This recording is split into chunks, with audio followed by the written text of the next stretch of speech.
Today we'll be discussing about module 3 IP security. So this is the syllabus. So these are the topics we are discussing in today's class, and the textbook you have to refer is William Stallings. So what actually IP security means? IP security means nothing but what providing authentication to the packets, or by doing encryption and decryption method, providing authentication to the data which we are sending to the destination. So here you can see it is nothing but what an enterprise can run a secure private IP network by disallowing links to untrusted sites, encrypting packets that leave the premises, and authenticating packets that enters the premises. So this is called security. So in what are the applications of IP security? So there are a few applications. First applications are secure branch office connectivity over the internet.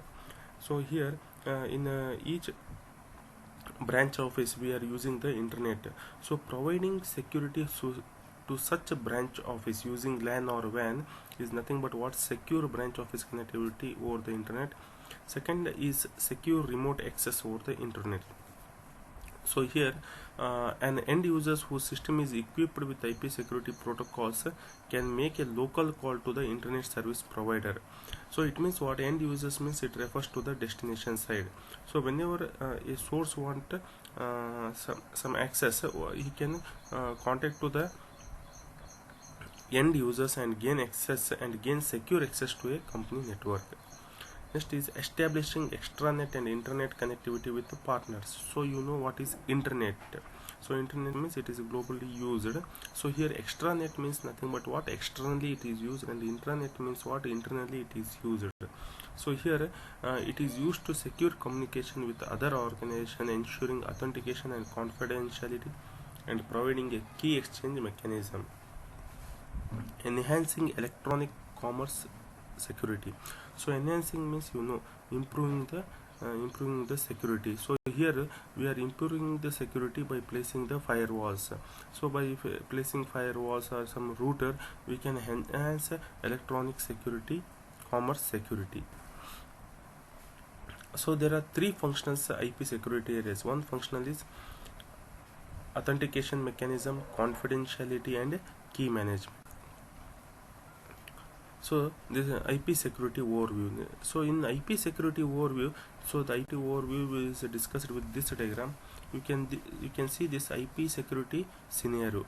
So here you can see Ethernet switches are there, Ethernet switch, routers are there. So here whatever the data from server or from the system is given to Ethernet switch. So this Ethernet switch, it acts like a hub. So many systems is connected to this Ethernet switch. So this Ethernet switch, using this Ethernet switch, we are transferring the data. So here you can see, so data is transferred is IP header and IP payload. Payload is nothing but what actual data. So this is transferred to the router. So this router will provide, for this IP header it will provide IP security, and for this IP payload it is providing IP security for this payload, and that is routed to the public or private network. So in this way it is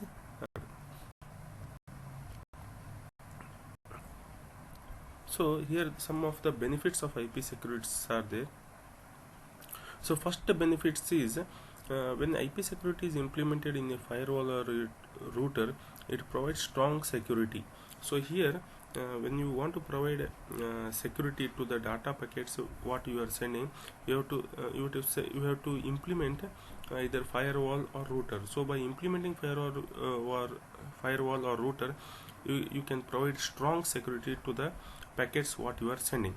So second benefit is whatever the way of entrance, or either you want to send some data or you want to receive some data, it should be through firewall. So that is using this you can provide the security. Next benefit is the upper layer transport layers are TCP and UDP. TCP means transmission control protocol, UDP means user data protocol. So the main difference between TCP and UDP is TCP, it is nothing but what? Wired connection, and UDP is nothing but what? Wireless connections. So here this as this layer is transparent, so here there is no need of trained users. So you can see here IP security can be transparent to end users, therefore no trained users on security mechanisms. So the next benefit is IP security can provide security for individual users. It can provide security for individual users also. So these are some benefits of IP security. Then some routing applications. So router means nothing but what? It will tells in which way the data should be transferred. If there are many routes, means it will choose the particular route to transfer the data. So what are the application of router? So first application is a router advertisement comes from an authorized router. So if it is router advertisement, means it refers to the authorized router, and if it is neighbor advertisements, it refers to an comes from an authorized router. So here router advertisement means it refers to the authorized. Neighbor router means it refers to the unauthorized users. Or another application is a redirect message comes from the router to which an initial IP packet was sent. So a routing update is not forged. So here whatever data you are sending, it can't be forged. So next topic is IP security documents. So it encompasses three functional areas. One, it consisting of authentication, confidentiality, and key management. So the documents can be categorized into the following groups. So if you know, if you want to categorize your documents, so how we will be categorizing, like SSC mask card, PUC mask card, degree mask card. So here also documents can be categorized using the following groups, that is architecture, authentication header, encapsulating security payload, internet key exchange, cryptographic algorithm, and others.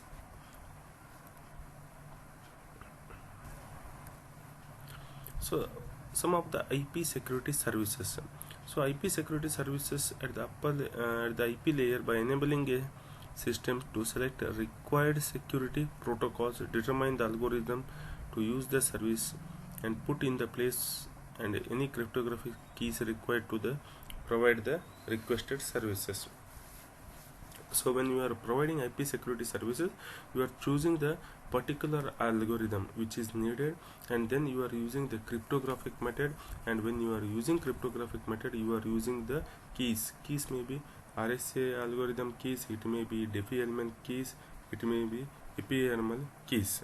So what are the services provided by IP security? So this can be listed by using the format RFC 4301. You know, when you are sending the email, so the format which we are maintaining is RFC 5322 format. So here when you are providing some services, IP security service, the format which is mentioned is RFC 4301. So what are the services it can provide? It can provide access control, it can provide connectionless integrity, it can provide data origin authentication, rejection of replayed packets, confidentiality, and limited traffic flow confidentiality. So these are the few services which are provided by IP security. So transport and tunnel modes. So you know, transport mode means providing security to the upper layer protocols. So here tunnel modes means providing security to the entire packet. So that is the main difference between transport and tunnel mode.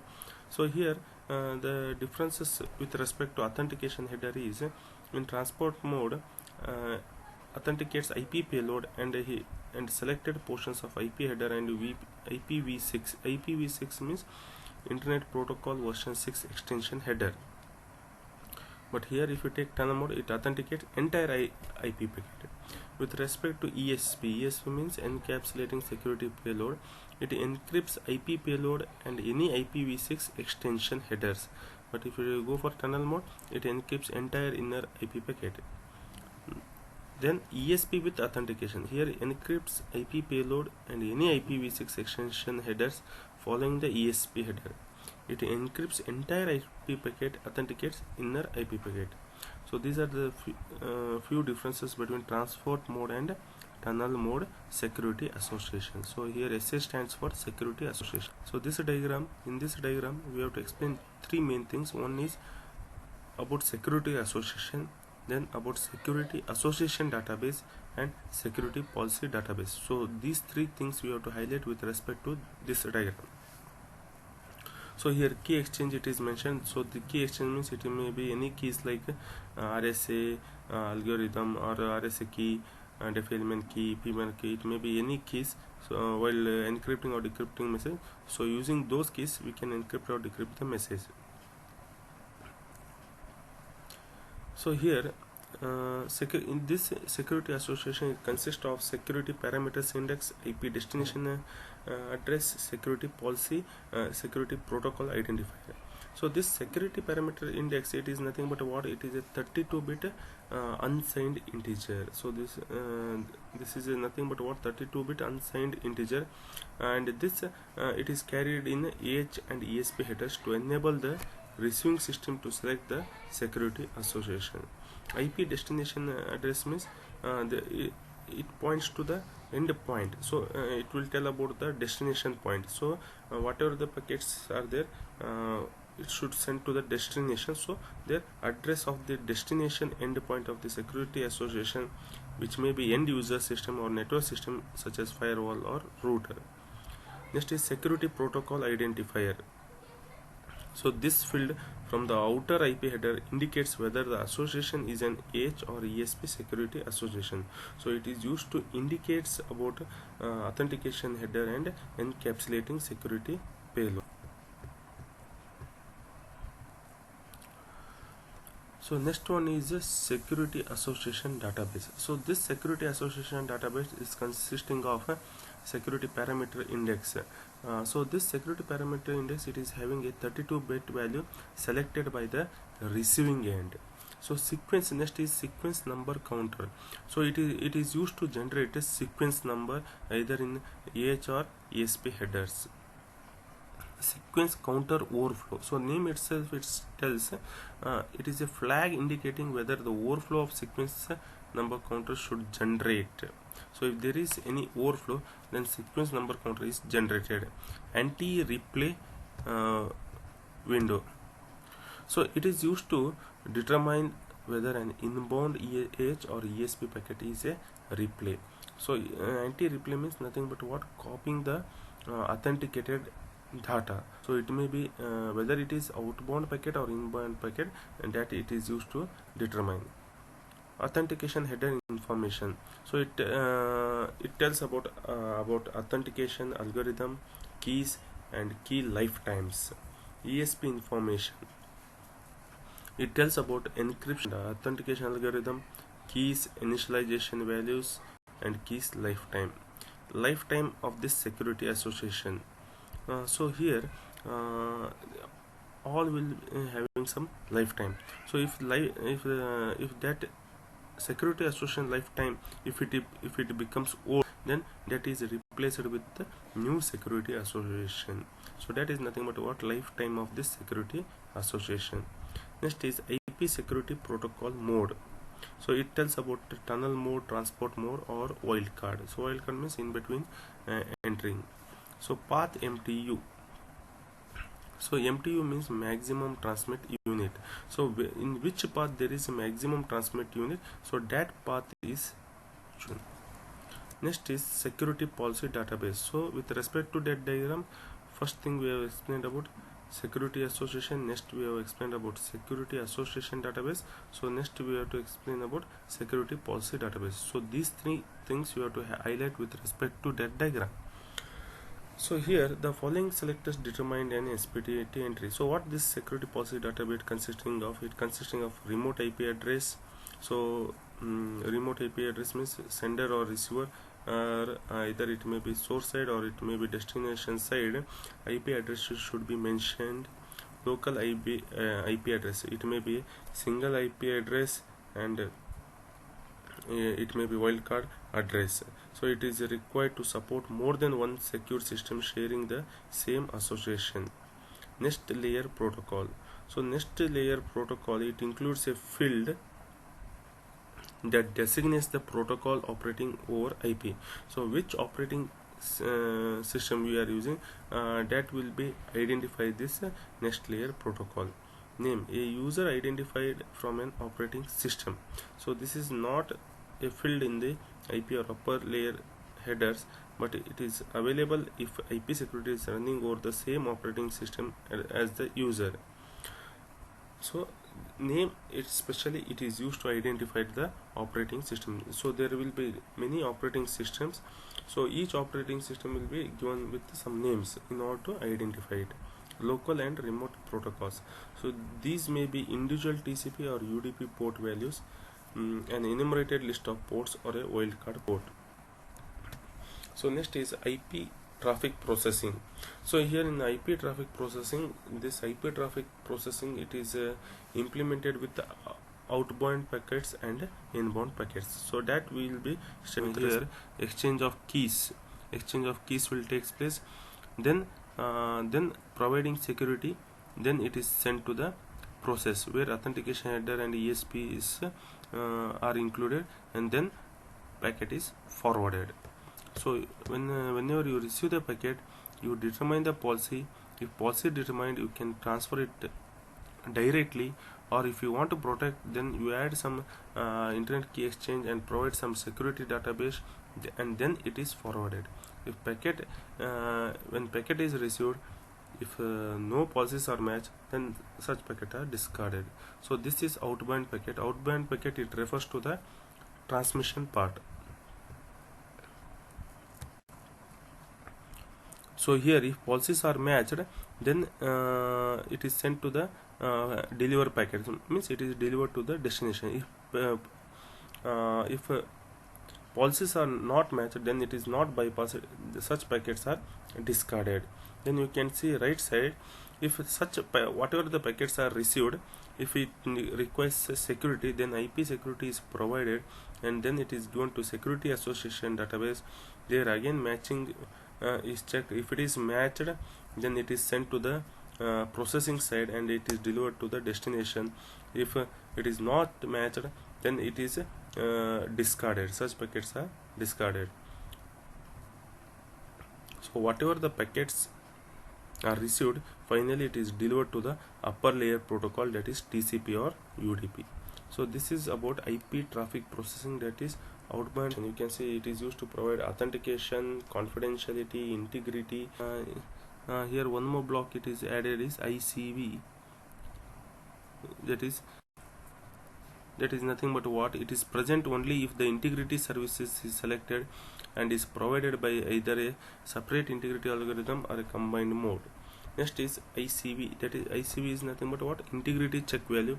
It is computed after the encryption is performed. So once the encryption is performed, that time it is computed. So note that that ICV is not protected by encryption. A keyed integrity algorithm must be employed to compute the integrity check value.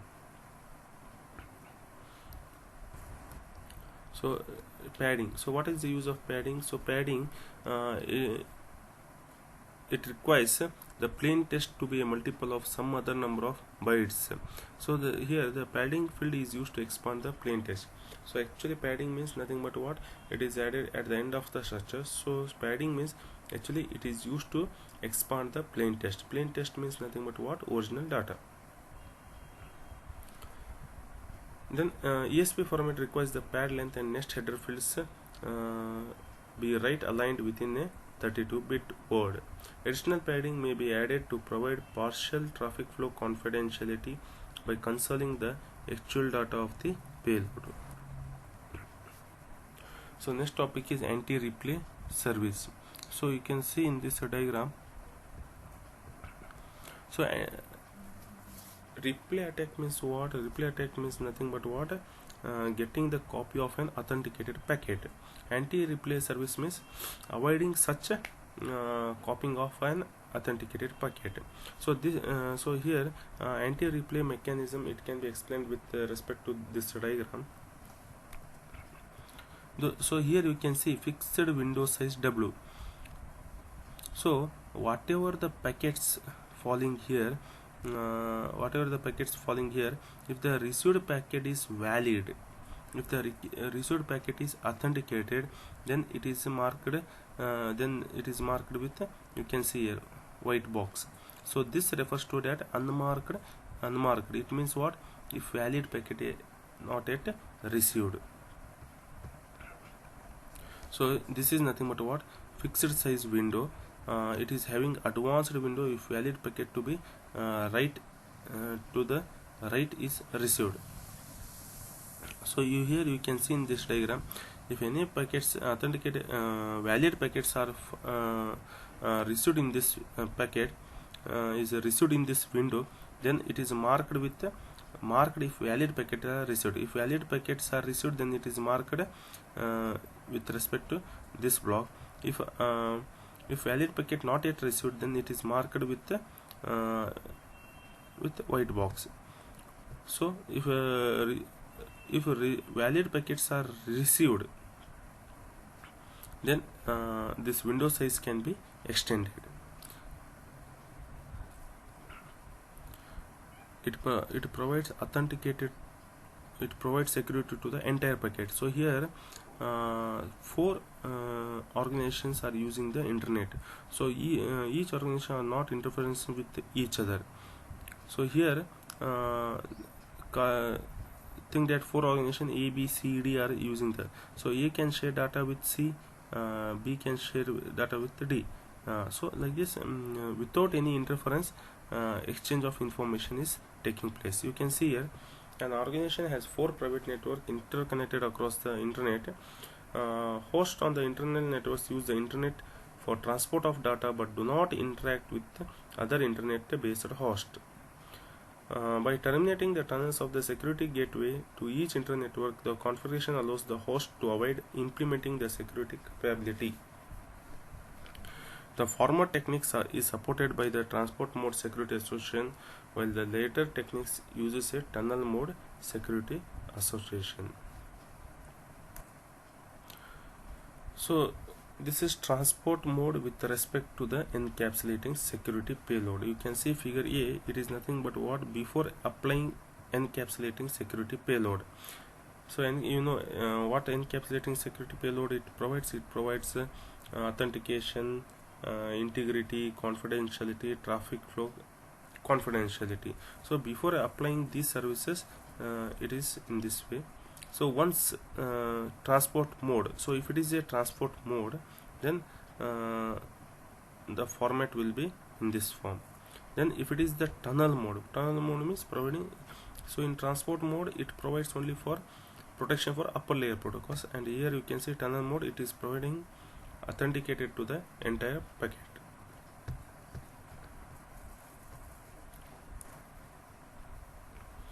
This is tunnel mode ESP. So you can see here tunnel mode ESP. So here application, TCP, IP security is there. So if you see figure B, one more row is added, that is IP, internet protocol. So that here how it is fragmented, which are the in transport mode and in tunnel mode, which are the things or which are the authenticated things it can provide. So that is mentioned in this tunnel mode ESP. So next is combining security association. When we are providing authentication only using single, like authentication, sometimes we can't provide security, or sometimes only with encapsulating security payload we can't provide security. So if we implement both, either authentication and encapsulating security payload both, then we can provide proper security, that is combining security association. So this combining security association, the 2 ways in which we can combine security association, one is transport adjacency and another is iterated tunneling. So transport adjacency means it refers to applying more than one security protocol to the same IP packet without enabling tunneling. Iterated tunneling means it refers to the application of multiple layers of security protocols affected through IP tunneling. So authenticated plus confidentiality. So here encryption and authentication can be combined in order to transmit an IP packet that has both confidentiality and authentication between hosts. So ESP with authentication option, transport adjacency and transport tunnel bundle. So here you can see a host is marked with a star mark. Here implementation is taking place with respect to host, and here we are using one or more security association. So whenever we want to transmit data from source to destination, so here implementation is with respect to host to host. So host, it is represented with star mark, and here one or more security associations are used. And if you go for case 2, you can see in case 2 only security gateways are used and tunnel security association is used. So here case 1, one or more security association are used, but in figure B tunnel security association are used. It means we are providing authentication to the entire packet. So here security gateway, we are providing the authentication to the packets by using security gateways. So security gateways is mentioned with the star mark.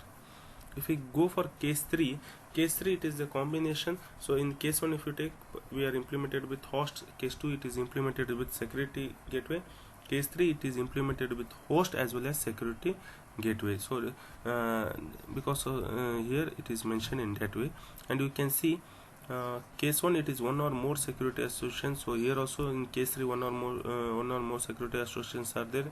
Tunnel security association we are used in case 2, so that is also mentioned in case 3. So case 3, it is the combination of case 1 and case 2. In case 4, we are using tunnel security association as well as one or more security association, and here it is implemented with respect to host and a single gateway. That is about case 4. So case 3, if you take, there it is implemented with host as well as 2 security gateways, but here case 4 only one security gateways are used and more number of tunnel security association is added. So these are the 4 different cases or basic combination of security. Internet key exchanges. So here the when you want to encrypt a data or decrypt data with the help of keys, we are exchanging the data or providing the authentications. So here internet key exchange, it may be manual or automated. So here the key management portion of IP security, it involves determination of distribution secret keys, and IPsec security architecture document mandates 2 types of key management. One is manual and automated. So here exchange of keys it may be manual or automated. The default automated key management protocol for IP security is referred to as ICAM-KMP or Oakley Key Determination Protocol, Internet Security Association Key Management Protocol. So these are some default automated key management protocols. So key determination protocols. So here you can see it is represented with the equation k equal to yb raised to xa. So here you can see this Diffie element has 2 attractive features. So one is secret keys are created only when needed. So if we are using Diffie element algorithm means, so here only secret keys if we needed, while encryption and decryption, if secret keys are needed, only when it is needed, that time it will be created. And the second attractive feature is the exchange requires no pre-existing infrastructure other than the agreement on the global parameters. So these 2 are the important attractive features. So here you can, in equation you can see XA is nothing but what, private key, and transmits to B. So XA is the private key which is transmitted to the B, and XB is the private key which is transmitted to the A side. So here YB equal to alpha raised to XA mod Q. Each side can now compute. So here YA equal to X alpha raised to XA mod Q, YB equal to alpha raised to XB mod Q. So when you compute the these two, you will get K equal to this much value. Then features of IKE key determination. So what are the features of? One, it employs a mechanism as cookies to threat or clogging attacks. So it helps us to if any threat is there for attacking, so using these keys we can avoid such threats. Second, it enables two parties to negotiate a group. It uses nonces to ensure against replay attacks. It enables the exchange of defilement key values. It authenticates defilement keys to threat man in the middle attack. So these are some features of IKE key determination. So here you can see IKE version 2 exchanges, how the key exchanges taking place. That is shown with respect to diagram. Figure A, it tells about initial exchanges. Initial exchanges means what will happen. Source will send a message to destination hi, then destination will reply a message to source as hello. It means what? Connection is established between source A and source B. So next, in figure B, create child underscore security association exchange. It means what? Next, connection is established, then between source and destination we have to provide security association. So once connection is established, we are providing security association. Next is informational exchange. So A part is initial exchange. There what will happen? Source will send a message as hi, destination will send message as hello. It means connection is established. Next, B part, what will happen? There will be exchange of keys. So by exchange of keys, what will happen? So the connection is authenticated. Next, what will happen? Once the connection is established, is authenticated, exchange of information will takes place. So in this way, internet key exchange will take. Next is header and payload formats. So this is the IKE format. So it will tell about major version, minor version, in which kind, exchange types, flags. So it will tell about the formats. Next is IKE payload types, cryptographic suites. So here this cryptographic suites, it is explained with RFC 4308. So here you can see it is having two versions. One is VPN-A and VPN-B, means virtual private network A and virtual private network B. So this VPN-A, it commonly used corporate VPN security used in older IKE v1 implementation. So this VPN-A, it is used in older implementation, and this VPN-B, it is a stronger security, and it is recommended for new virtual private networks and implement IP security version 3 and IPsec internet key exchange version 2. So this VPN-A, it is used for encryption, message authentication, and pseudo random. Thank you.